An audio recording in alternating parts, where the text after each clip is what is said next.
अब जिस तरह हिमाचल प्रदेश की राजनीति एक नई करवट ले रही है, हालांकि ये किस अंजाम पर पहुंचेगी अभी ये कहना बहुत मुश्किल है, लेकिन लाहौल स्पीति से अभी एक खबर आई है कि डॉक्टर रामलाल मारकंडे ने एक बहुत बड़ा बयान दिया है। उन्होंने कहा कि इलेक्शन तो लड़ूंगा, फिर चाहे कांग्रेस से ही क्यों ना लड़ना पड़े।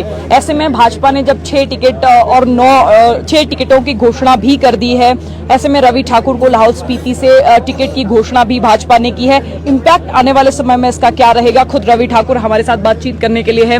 इस पे तो हम बाद में बात करेंगे कि डॉक्टर रामलाल मारकंडा ने क्या कहा। आप लोग इतने दिन हिमाचल प्रदेश से बाहर रहे, हिमाचल प्रदेश के मुख्यमंत्री ने कहा कि आप लोग तो बिके हैं, आप लोगों ने अपना ईमान बेचा है।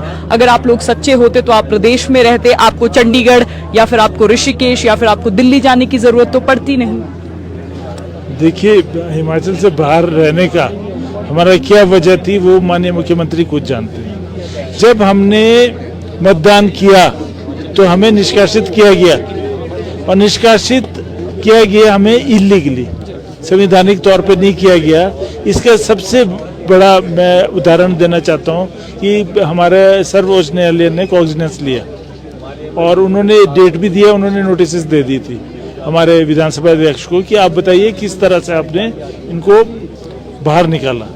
इस वजह से हम अपना केस लड़ने के लिए वकील करने गए थे और हमने हर्ष महाजन जी की मदद से और हम सब ने वहाँ केस, मगर एक तरफ तो वो कह रहे हैं वापस लौट के आ जाओ, और दूसरी तरफ उन्होंने हमारे ऊपर आरोप ये तय किए कि 2 दिन हम हाउस में नहीं थे, जबकि हमारे दोनों दिन हस्ताक्षर है। उन्होंने आरोप ये लगाया कि हमने दल बदला है, जबकि दल बदलने की तो सवाल ही नहीं उठता है। या कहीं किसी मंच पे हमने कहीं शामिल हुए हो किसी दल में, कोई हमने सदस्यता ग्रहण की हो, किसी बड़े नेता ने कहा हो या हमने खुद मौखिक रूप से कहा हो। और तीसरी बात ये थी कि जब हम वहाँ पे जब हमारी तारीख थी तो उस दिन इन्होंने 21 वकील सिंघवी जी के साथ खड़े हुए, जिसमें कपिल सिब्बल जी भी थे, अपने मुकुल रोहतगी क्या नाम है उनका, वो ये सारे खड़े हुए हमारे खिलाफ। तो हमें स्टे एकदम से नहीं मिला, तो हम इसी की कोशिश कर रहे थे कि वहाँ स्टे मिले। तब तक जब हमारे वकील आ रहे जा रहे, हम बातचीत कर रहे, दस्तखत कर रहे, ये सारे प्रकरण, क्योंकि शिमला में भी हमने पहले हाई कोर्ट में अपील की थी और दिल्ली भी करी, तो चंडीगढ़ स्थित हुए हम। फिर उसके बाद बीच में कुछ समय वकीलों ने कहा कुछ समय बाद डेट है आपकी, तो हम ऋषिकेश दर्शन करने गए, उसके बाद दिल्ली में स्थित थे हम। तो ऐसी कोई वजह नहीं है। अपना देखिए, अभी 4 साल का कार्यकाल था, गला घोटा गया मैं समझता हूँ हमारे लोकतांत्रिक प्रणाली का, क्योंकि 4 साल का हमें कई हजार लाखों लोगों ने चुना था और 4 साल की अवधि को हमें खत्म कर दिया गया। तो उसका निष्पक्ष उसके फैसले के लिए हमने जाना ही था सर्वोच्च न्यायालय। हिमाचल प्रदेश में जब विधानसभा के आम चुनाव हुए थे, लगभग 1653 वोटों से आपने डॉक्टर रामलाल मारकंडा को हराया था। आज डॉक्टर रामलाल मारकंडा ने एक जनसभा में अपनी एक स्टेटमेंट दी है। उन्होंने कहा कि इलेक्शन तो मैं लड़ूंगा, चाहे फिर कांग्रेस ही मुझे टिकट क्यों ना दे। अब आपको नहीं लगता कि जब 1653 वोटों का जो अंतर था वो ज्यादा नहीं था, अब अगर डॉक्टर रामलाल मारकंडा इलेक्शन लड़ते हैं तो आपको इसका डंट नहीं पड़ेगा क्या? इसमें 2 बातें कहना चाहूँगा। एक तो 1653 वोट जो भी है वो हमारे वहाँ वोटर्स ही 24,000 है और 16-17 हज़ार की पोलिंग होती है। तो वहाँ दूर दराज बहुत दुर्गम क्षेत्र है और हथेली पे एक वोटर को रखना पड़ता है। तो 1653 जो भी वोट हैं ये काफ़ी ज़्यादा है वहाँ के लिए। दूसरा, अभी 4 वर्ष हमारे थे और हमने वोट दिया, हमको गलत तरीके से निकाला गया, और इसलिए भारतीय जनता पार्टी के हमारे अखिल भारतीय जनता पार्टी के हाईकमांड ने ये सोचा कि अभी 4 वर्ष हमारे थे, और मार्कंडे जी को भी लोगों ने वर्डिक्ट दे दिया था कि आप अब थोड़ी देर बैठिए, किनारे होइए, क्योंकि इन्हें चांस दीजिए। तो मुझे चांस दिया गया, तो इसलिए भारतीय जनता पार्टी ने टिकट हमें दिया है, क्योंकि हमारा कार्यकाल अभी बचता था। क्योंकि जब ये इन्होंने गलत तरीके से हमें निकाला है यहाँ पे विधानसभा में हमारे अध्यक्ष महोदय ने, तो भारतीय जनता पार्टी ने समर्थन करते हुए कहा नहीं, ये जो, क्योंकि इन्होंने हर्ष महाजन जी ने थोड़ी मदद भी की थी हमें, ये वकील आपसे कांटेक्ट भी किया हर्ष महाजन जी ने किया था? जी। देखिए, डॉक्टर रामलाल मारकंडा ने एक और बात कही। उन्होंने कहा कि भ्रष्टाचारियों का साथ तो हम बिल्कुल भी नहीं देंगे।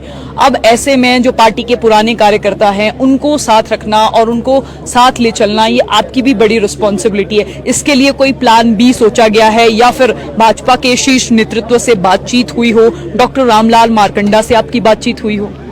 देखिए, भ्रष्टाचार के आरोप प्रत्यारोप लगते रहते हैं। ये तो जब तय होता है कोई आरोप और किसी तथ्य पे पहुंचते हैं तब एक्शन होता है, तो ये तो खाली बात है। इसके ऊपर हाईकमान से कोई चर्चा हुई है या भाजपा के शीर्ष नेतृत्व से कोई चर्चा हुई है कि जो पार्टी के पुराने कार्यकर्ता हैं वो आपका विरोध कर सकते हैं, उनको एक साथ कैसे चलाएंगे? नहीं, मेरा नहीं ख्याल है ऐसा कोई विरोध होगा। हाँ, शक्ति प्रदर्शन उन्होंने आज किया, तो वो भारतीय जनता पार्टी में पहले भी 2-3 बार चुनाव लड़े हैं, मंत्री रहे हैं, उन्होंने ऑब्लाइज किया। 8 विभाग थे उनके पास, तो लोगों को ऑब्लाइज करते हैं तो निश्चित रूप से लोग आते हैं उसमें, और भारतीय जनता पार्टी की नीतियों से प्रभावित होकर आते हैं, तो वो अच्छी बात है, वो करना चाहिए शक्ति प्रदर्शन, पर एक अनुशासन के तहत करना चाहिए। और अब ऊपर से निर्देश हुए हैं अगर, तो उसमें सच्चे सिपाही की तरह उसमें आपको कंधे से कंधा मिला के कैंडिडेट जो है उसे जिताना चाहिए। आज की बात करें तो आज एनएसयूआई और यूथ कांग्रेस के कुछ कार्यकर्ता है, जिस सीट पर आप बैठे हैं वहां से कूदकर आपका विरोध करने लगे, आपके विरोध में नारे भी लगाए। आपको नहीं लगता अगर ये विरोध बहुत असीम चला गया तो आपके लिए भी ये खतरा भविष्य में हो सकता है क्या? 6-7 लोगों का विरोध कोई असीम नहीं होता है, पहली बात तो ये। दूसरा, हाँ, भावनाएं होती है, एकदम उनकी भावनात्मक हो गए होंगे वो, तो मेरा उनसे ये निवेदन है कि आप जनता के पास जाओ, उनको आप जो भी आपकी नीतियां उसमें कायल कीजिए और तब मतदान में जाकर आप जीत हासिल कीजिए। इस तरह से होलिगनिज्म करके कोई ये सभ्यता शिष्टाचार पुरानी हमारी भारतीय संस्कृति है, हिमाचल प्रदेश में ये शोभा नहीं देता। डॉक्टर रामलाल मारकंडा से मिलेंगे, उनसे बातचीत करेंगे या फिर उन्हें मनाने की कोशिश करेंगे आप?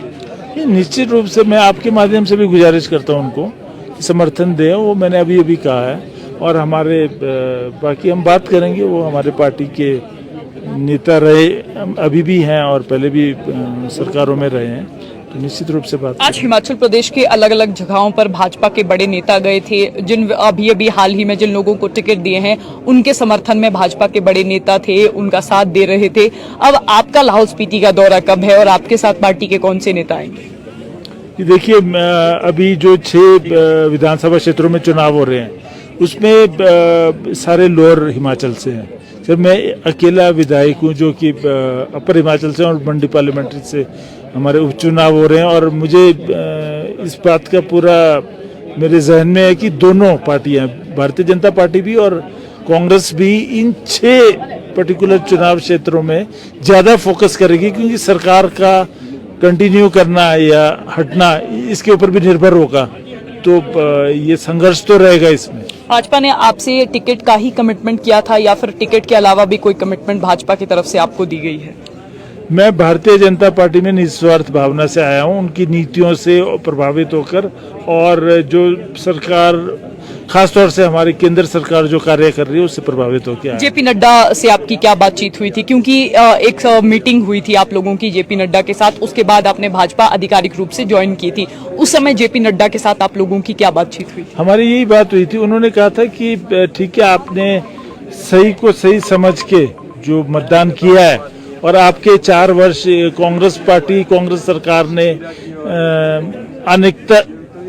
नैतिकता पे नहीं, मतलब मैं नहीं समझता हूँ किसी संविधान के अंतर्गत आपको निकाला गया है, इसलिए हम आपको ये दोबारा से टिकट ऑफर करते हैं, और उसका मैं शीर्ष नेतृत्व भारतीय जनता पार्टी, अखिल भारतीय जनता पार्टी का मैं धन्यवाद करता हूँ। आपका बहुत बहुत धन्यवाद। लाहौल स्पीति से पहले विधायक रहे हैं, पहले इन्हें निलंबित किया गया था दल बदल कानून के तहत, और इसके बाद इन्होंने भाजपा का दामन थामा था। ये पूरा घटनाक्रम राज्यसभा चुनावों के दौरान घटा था, जब इन्होंने क्रॉस वोटिंग की थी। अब भाजपा का दामन थामा है।